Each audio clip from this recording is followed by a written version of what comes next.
السلام عليكم.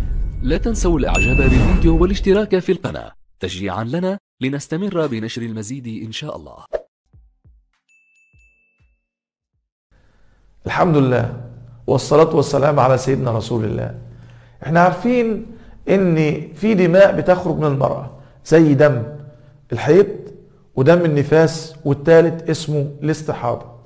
طبعا هنتكلم بعد كده على الحيض والنفاس، ولكن احنا كلامنا ان شاء الله على الاستحاضة. ايه هي الاستحاضة؟ الاستحاضة هي خروج دم من فرج المرأة من غير الوقت المعتاد، يعني لا هو وقت حيض ولا هو وقت ايه؟ وقت نفاس. طب تعرفوا ازاي؟ بتعرفوا من طريق 3 حاجات.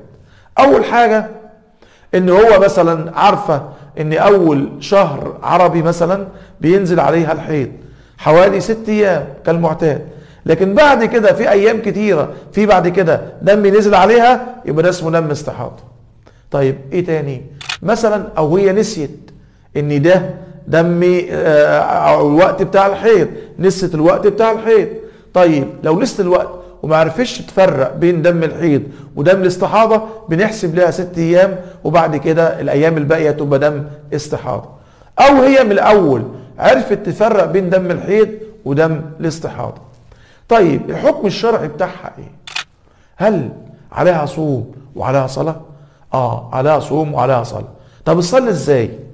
تصلي بصلاة بوضوء لكل صلاة، يعني ما ينفعش تجمع بين الظهر وبين العصر، بين العصر وبين المغرب، بين المغرب وبين العشاء.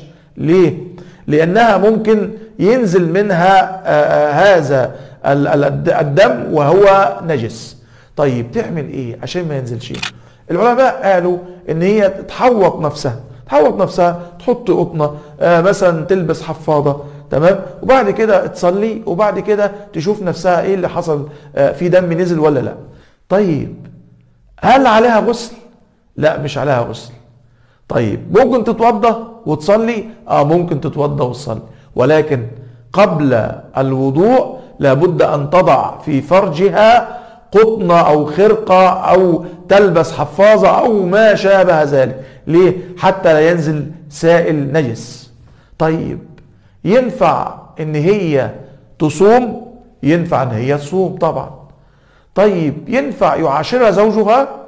ينفع يعاشرها زوجها، لحديث سيدنا ابن عباس رضي الله عنه وارضاه قال المستحاضة يعاشرها زوجها.